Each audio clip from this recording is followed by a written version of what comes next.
Some of us may not know of the programs and services that are available to those who are or have been incarcerated. We'll talk to local experts who help make these programs possible. That's coming up next on WNIN Newsmakers.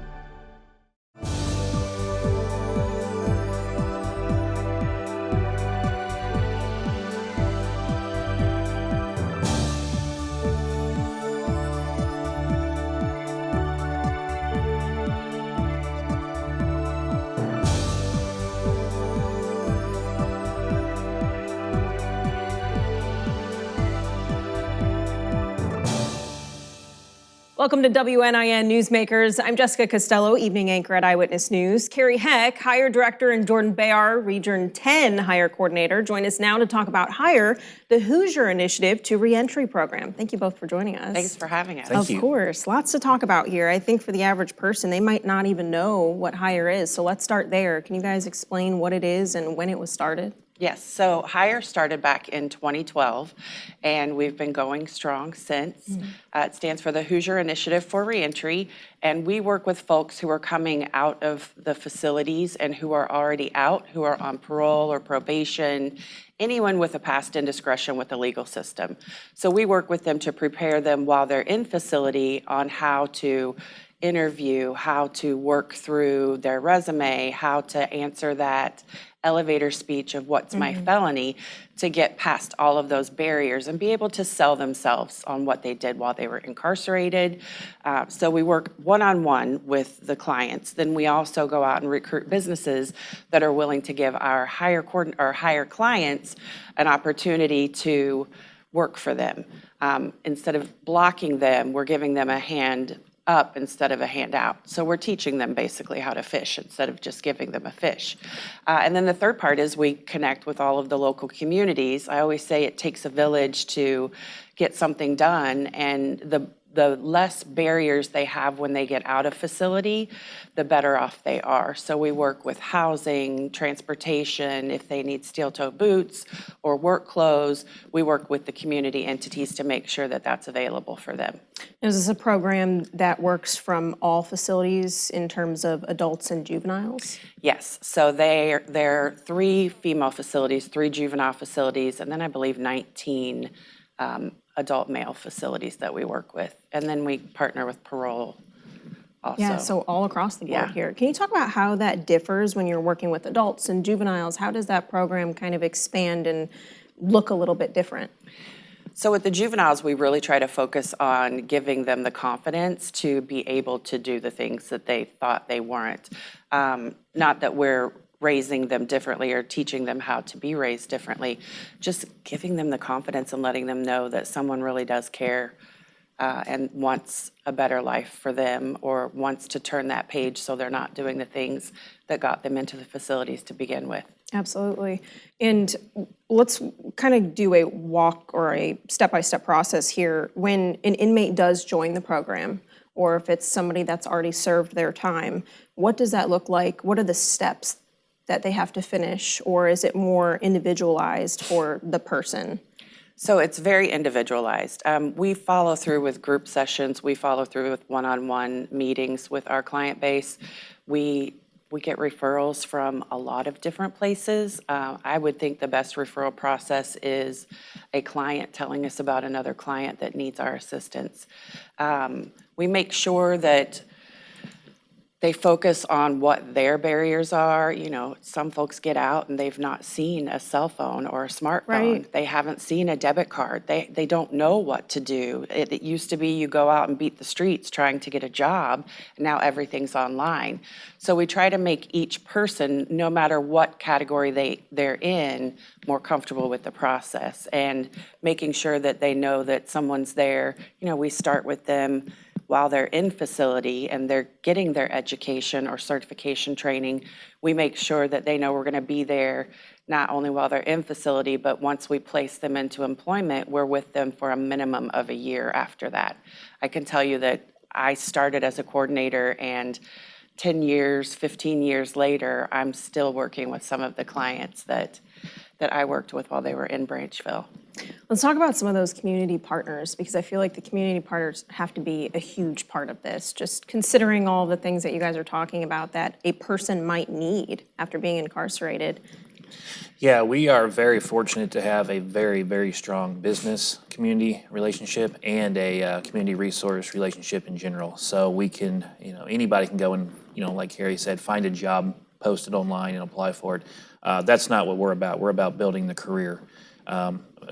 Clients face kind of a step-up process. It's called ABC. They want to get a job, like literally a job, a better job, and then the career job. Some of them are ready to dive into B and C. Some of them start at A. But wherever they are, we meet them there, and we help place them not only with that job, but help build their career. And to do that, you have to have really good, strong community partners. Like Ivy Tech has been very supportive. Aurora has been very supportive. The Vanderbilt County Reentry Network here in Evansville has been very supportive. And we've been able to address food, clothing, housing, transportation, all those issues that linger into and carry into them getting a job. So yeah, it's there's a lot more that goes into it than what people see and what a client may realize initially. But yeah, we were very fortunate to have very strong relationships in those two areas to help these clients. We were very lucky to have received a $250,000 grant from the Duke Energy Foundation, awesome. where we put all of our clients who were in facility through solar panel installation training. So they get to walk out and have opportunities to go work for IBEW, the IKORCC, yeah. Hoosier Will. There's a lot of people here who have seen the story about DeAndre Hughes that we were featured in a few days ago. DeAndre had, I think it was I lost count, like 4 or 5 job offers before he even left the facility. That's a great story, too. When he got out, he was employed very quickly. And it's because he took advantage of the Duke Energy solar panel program. It's because he took advantage of the other educational opportunities that were afforded to him at the Branchville Correctional Facility. And, you're talking about all these amazing partners that you guys have right now, but I'm sure you're not going to stop anybody if a business comes to you and wants to be a partner now. Let's say somebody's watching this and they want to get their business involved. How does that work? So that's the best part about it is we serve the clients, but we are your tax dollars at work. We serve the community organizations and we serve the businesses. And one advantage or perk that a business gets from working with our clients is the work opportunity tax credit. It's worth anywhere from $2,400 to $9,600.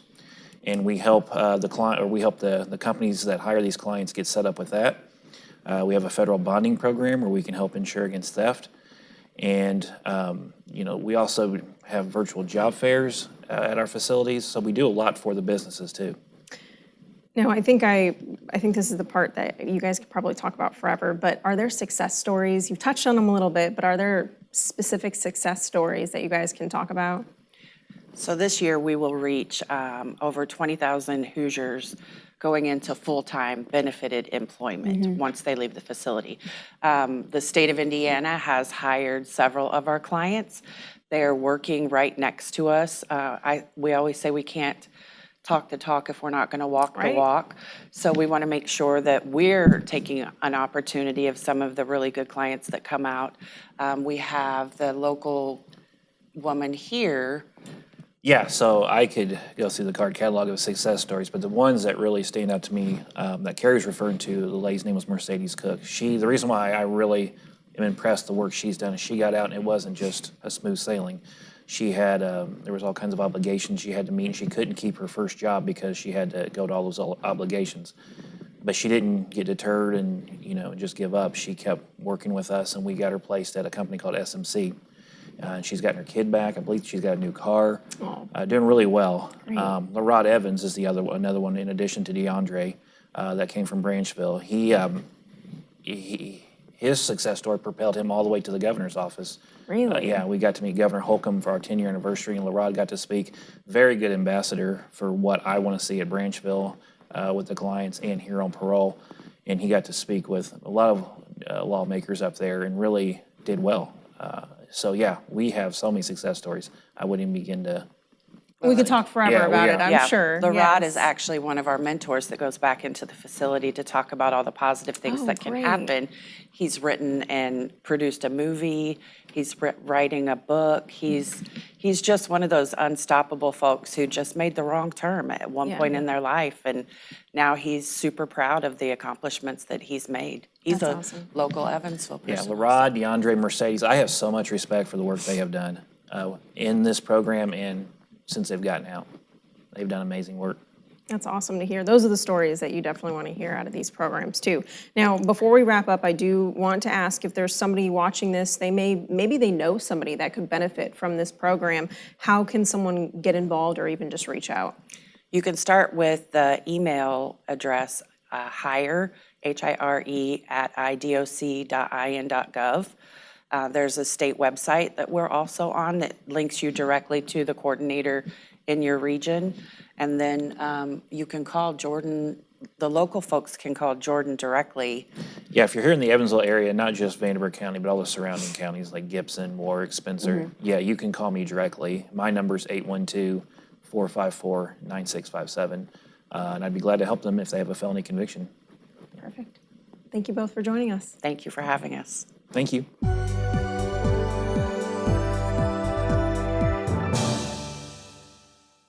Most people may know Aurora as an organization that works to help the homeless, but Aurora also offers a reentry program to help former offenders with their transition back to daily life. Here to talk about that is Zach Hieronymus, Executive Director of Aurora Evansville. Thank you so much for being here. No, thank you. Of course. So much to talk about here with you all as well. But first, let's start with that reentry program. What does that look like to Aurora? Oh, yeah. Well, so, Aurora's mission is creating solutions to end and prevent homelessness. And our reentry program really fits that mold of prevention. And what I mean by that is, those individuals that are recently released from incarceration, whether that's state or federal penitentiaries with felony criminal records, right?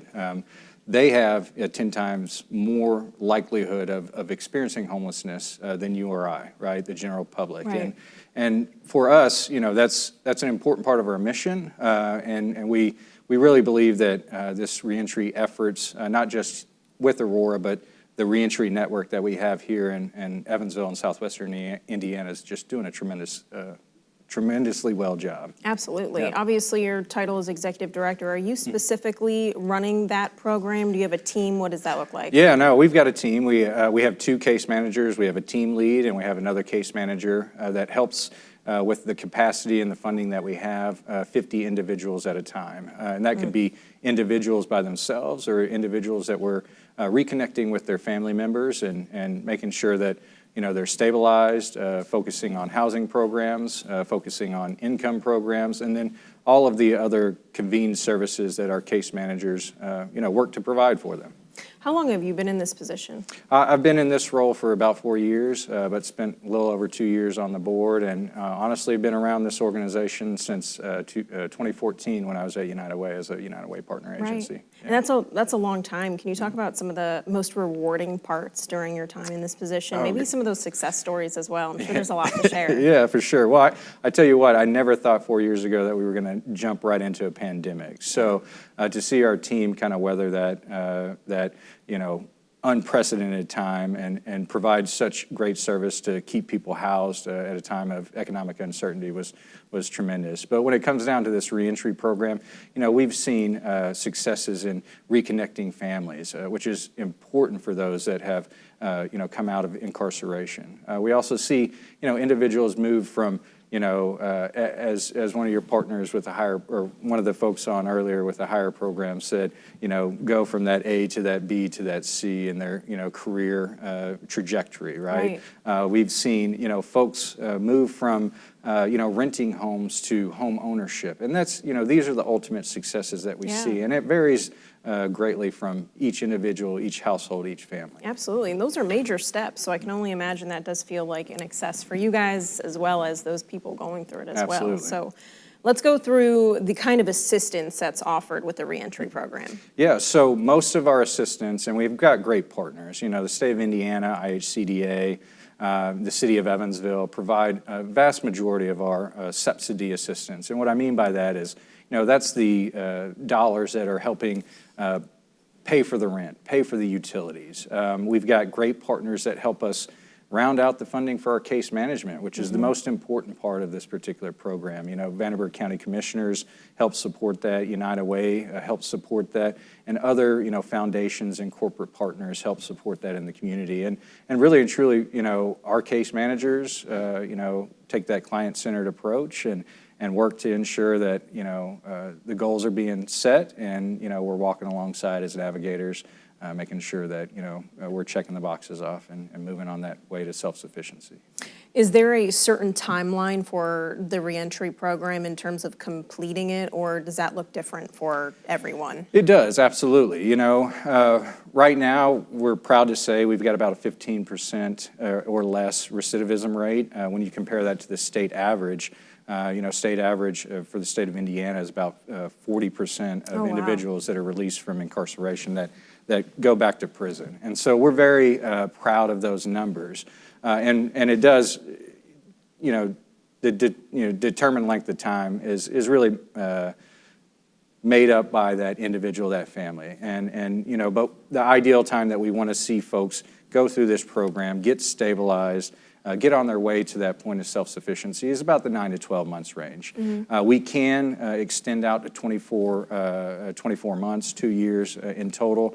But, you know, we want to make sure that we have opportunity if, you know, that individual, that family takes a couple steps back after they exit our program, that we have opportunity to serve them again. Right. And you know, while we've got a lot of folks that we do serve year in and year out, we've got a lot of folks that are on our waiting list as well, too. Absolutely. And you talked about briefly about some of the partnerships and how important partnerships are to this program. If a business heard this and they wanted to be a partner of sorts, how should they get in contact, and what does that look like for them? Well, I mean, any folks can call me or a development person. My number is 812-901-1042. But there's a lot of different ways that we have partners, and it truly takes a village, whether it's our reentry program or any of our other housing programs for those that are unhoused in our community. You know, I'd say if you're a business that provides housing, talk to us. We need, you know, more opportunities to put people. We ask that you know, consider being more lenient with folks that have criminal records or eviction records, because it's important for any individual or family to have opportunity for upward mobility. Right. Housing is the foundation of it, right?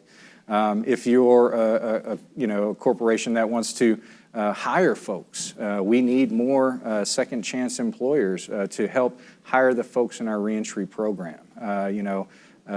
Stability and good income is paramount to upward mobility.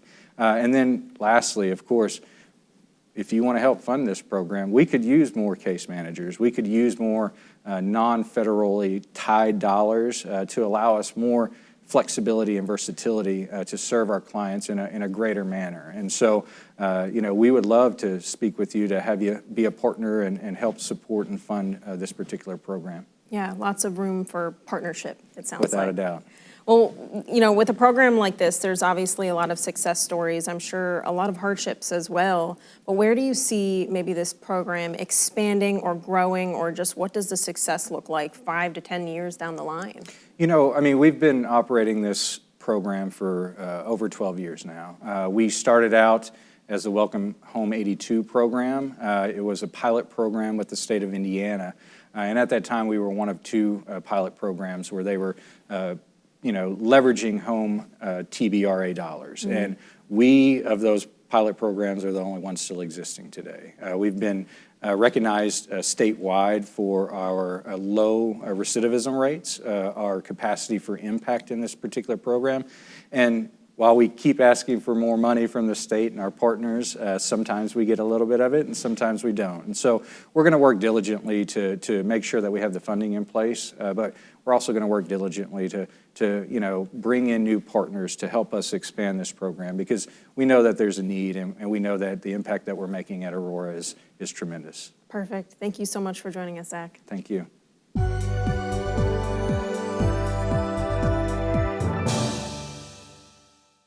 Our final guest is Kathy Kornblum-Zell, Executive Director of Parenting Time Center. And Kathy, thank you so much for joining us. Thank you for having me. Of course, Appreciate lots it. to talk about. Yes. First, let's start with the basics here. Parenting Time Center. What is it? What do you all do? When was it started? Tell me everything.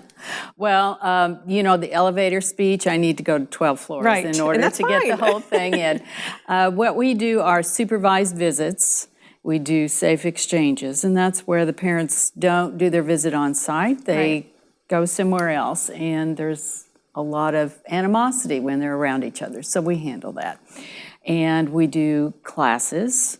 We do a nurturing parenting class that is tied to our visits, and we do a cooperative parenting class, and that's to teach parents how to talk to each other without pushing buttons. We all know how to push our other Yes. halves buttons, so those buttons harm the children. So that class is all about understanding how the harm comes around to the children on that. I know we talked about before that, you use the term "it takes a village." Mm-hmm. You have partnership in a way with Aurora. You have partnership in a way with the reentry program. Can you talk a little bit about that? Yes, we are part of the reentry group. It's a very large group, and what we do is work with people coming out of the jails and prisons and work release programs. We work extensively with all the work release people on housing, jobs, understanding their legal rights, helping them understand how to expunge, but our part of it is keeping them connected to their children. The children should not have to serve the parent's sentence. So they want to see their parent, they want to be around their parent, but we keep them safe while we do Right. that. And some parents, I've actually introduced parents to their children because they were born at a time that they were incarcerated and didn't know them. So those are very delicate cases to take on, and we handle those for them. You talk about the delicacy of that. What are those experiences like? Because there's got to be an emotional factor, not only what you're seeing in front of your face when a moment like that happens, but for you all as well. What is that moment like? Oh, it is very, I'll tell you a story about one of them. Perfect. The child was 3, and Dad came in. He was extremely nervous. We told him to take a cue from us and not to just blurt out, "I'm your dad." There was a time and place. So we started the visits. The little girl loved dolls. So she played dolls, we played dolls with her, and we incorporated Dad into the play. So several visits, she asked him, "Do you have any children?" And he said, "Yes, I do." He kept to the rules. And then at one visit, she turned to him and said, "Are you my dad?" We cried. We all can cried. only imagine. My We goodness. cried. He said, "Yes, I am." And she gave him a big hug. So those are rewarding. Absolutely. They are. They really are. So they visited some more, and then they went unsupervised, which is the goal. Yeah, absolutely. Which is the absolute goal. That sounds like a success story in your world in It terms was. of introducing the parents and the children. That's It awesome. was, yeah. How many parents previously incarcerated do you all work with generally? That's a hard question because almost all of our parents have been at some point in time arrested. Some of them have been incarcerated for a shorter period of time than others. So we have quite a few that come out of the jails and prisons and they're on parole, probation.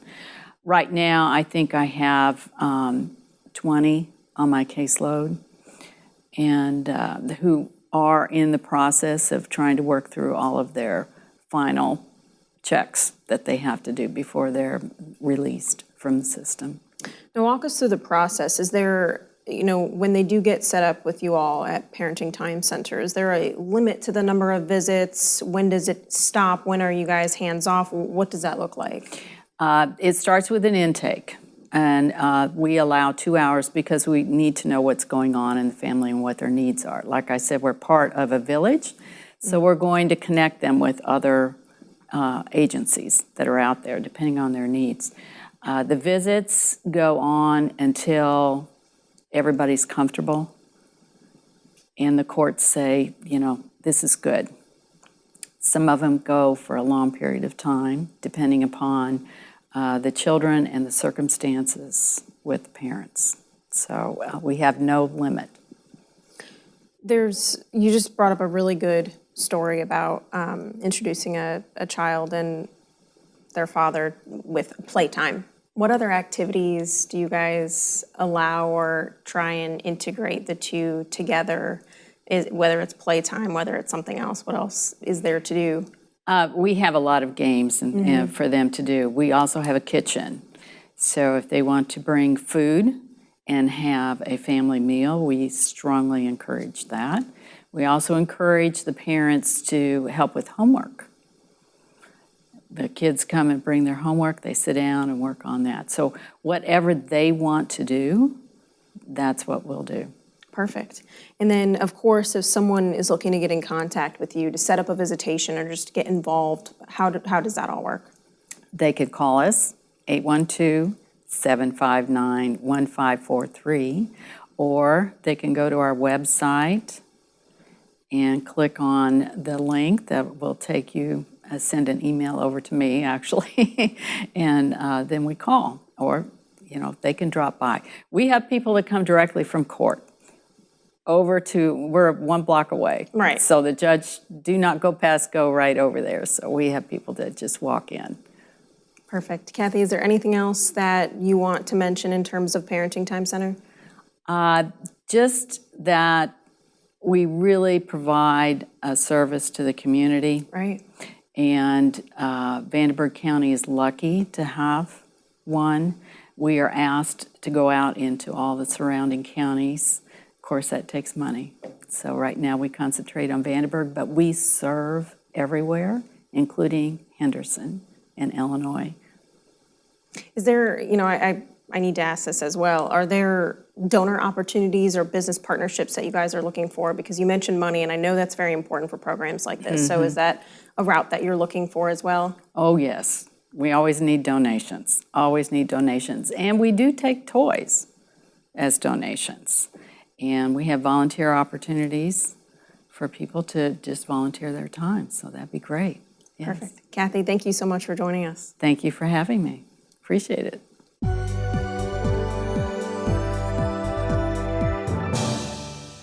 Thanks to all of our guests for joining us to talk about prisoner support services. Join us next week as we talk to Talent EVV Executive Director Tyler Stock about the annual report that was just released for our region. Thanks for watching WNIN Newsmakers.